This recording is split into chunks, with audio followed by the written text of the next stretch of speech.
Lok Sabha elections దగ్గర పడుతుండటంతో నేతలంతా రాజకీయమంతా రైతాంగ సమస్యలు చేనేత కష్టాల చుట్టే తిరుగుతుంది.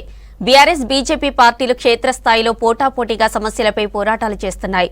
10 ఏళ్లు అధికారంలో ఏమాత్రం పట్టించుకొని బీఆర్ఎస్ బీజేపీ నేతలు కేవలం పార్లమెంటు ఎన్నికల కోసం హంగామా చేస్తున్నారని ఫైర్ అవుతున్నారు కాంగ్రెస్ నేతలు.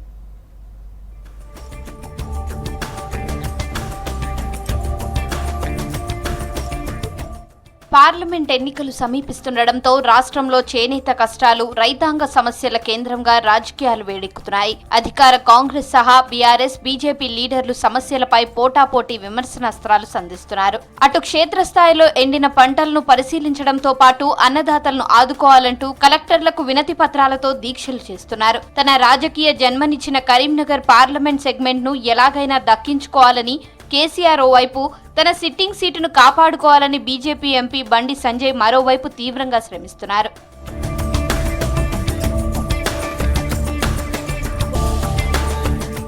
అసెంబ్లీ ఎన్నికల్లో ఓటమి తర్వాత గత నెల 31న తొలిసారిగా ప్రజల్లోకి వచ్చిన బీఆర్ఎస్ చీఫ్ కేసీఆర్ సూర్యాపేట, కరీంనగర్ బహిరంగ సభల్లో పాల్గొన్నారు. జనగామ, సూర్యాపేట జిల్లాల్లో ఎండిన పంటలను పరిశీలించిన కేసీఆర్ తర్వాత కరీంనగర్, సిరిసిల్ల జిల్లాల్లో పర్యటించారు.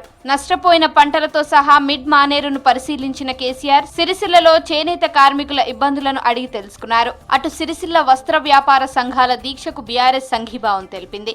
అనారోగ్యంతో సిరిసిల్ల రాజీవ్ నగర్ లో సూసైడ్ చేసుకున్న పవర్లూమ్ కార్మికుడు లక్ష్మీనారాయణ కుటుంబాన్ని పరామర్శించిన కేటీఆర్ 50,000 ఆర్థిక సాయం అందించారు.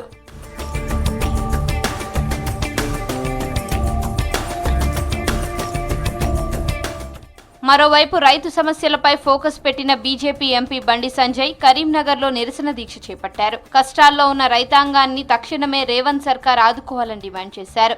అటు వస్త్ర పరిశ్రమ మూతపడి నెలలు గడుస్తున్నా గతంలో బీఆర్ఎస్, ప్రస్తుతం కాంగ్రెస్ ప్రభుత్వం పట్టించుకోవడం లేదని మండిపడ్డారు. 270 కోట్ల బతుకమ్మ చీరల బకాయిలను తక్షణమే చెల్లించాలన్న సంజయ్ చేనేత కార్మికులకు కొత్త ఆర్డర్లు రావడం లేదన్నారు.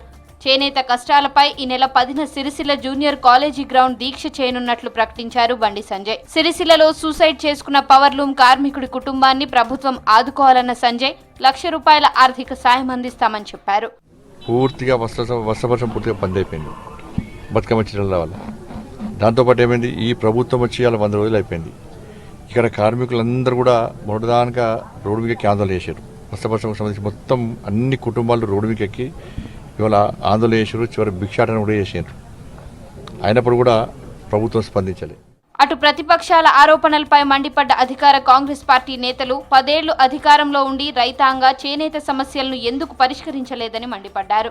ఎంపీ ఎలక్షన్స్ టైంలో బీజేపీ, బీఆర్ఎస్ నేతలు డ్రామాలు చేస్తున్నారని ఆగ్రహం వ్యక్తం చేశారు ప్రభుత్వ విప్ వేములవాడ ఎమ్మెల్యే అది శ్రీనివాస్. బీఆర్ఎస్ ఓటమి తర్వాత అసెంబ్లీకి రాని కేసీఆర్ 1,000 కోట్లతో నిర్మించిన కాళేశ్వరం ప్రాజెక్టు పిల్లర్లు కుంగినా ఏమాత్రం పట్టించుకోలేదని విమర్శించారు. సిరిసిల్లలో అత్యధికంగా ఉన్న నేత కార్మికుల కోసం మెగా టెక్స్టైల్ ఎందుకు ఇప్పించలేదో బండి సంజయ్ సమాధానం చెప్పాలన్నారు ఆది శ్రీనివాస్. ఎన్నికలు వస్తున్నాయి కాబట్టి ఎండిన పంటలు చూడాలని పొలాల బాట పడుతున్న కేసీఆర్ గారు సూటిగా మేము ప్రశ్నిస్తున్నాం. మీ హయాంలో ఎండిపోయిన పంటలు, వడగండ్ల వల్ల నష్టపోతున్న రైతాంగాన్ని ఆదుకోమంటే ఎందుకు ఆదుకోలేకపోయారు? ఈరోజు మా రైతులు గుర్తుకొస్తున్నారా? ఇది మొసలి కన్నీరు కాక మరోటి ఏందని మాట. చేనేత కార్మికులు సొంత కాళ్లపై నిలబడేలా కార్యాచరణ సిద్ధం చేస్తున్నామన్నారు మంత్రి పొన్నం ప్రభాకర్. ఇప్పటికే 65 లక్షల మీటర్ల వస్త్రాన్ని సిరిసిల్లలో ఉత్పత్తి చేసేందుకు ఆర్డర్లను ఇచ్చామని చెప్పారు మంత్రి పొన్నం. ప్రతి చేనేత కార్మికుల ఉత్పత్తులను టెస్కో కొనుగోలు చేయాలని ఆదేశాలిచ్చినట్లు చెప్పారు. అటు సిరిసిల్ల నేతన్నలకు అందాల్సిన బకాయిల పాపం బీఆర్ఎస్ దేనని విమర్శించారు పొన్నం ప్రభాకర్.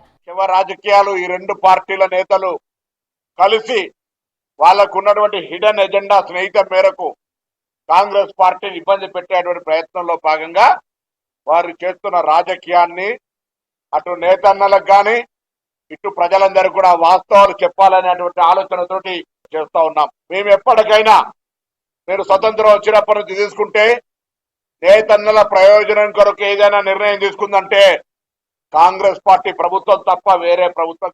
కాంగ్రెస్ 6 గ్యారంటీలపై ప్రతిపక్షాలు విమర్శలు చేస్తున్నా ప్రజల్లో పెద్దగా స్పందన లేకపోవడంతో ప్రతిపక్షాలు యూటర్న్ తీసుకున్నాయని అంటున్నారు కాంగ్రెస్ నేతలు. ఎలక్షన్స్ కోసమే రైతుల, చేనేత కార్మికుల సమస్యలంటూ ప్రజల్లోకి వెళ్తున్నారని అధికార పార్టీ నేతలు ఆరోపిస్తున్నారు.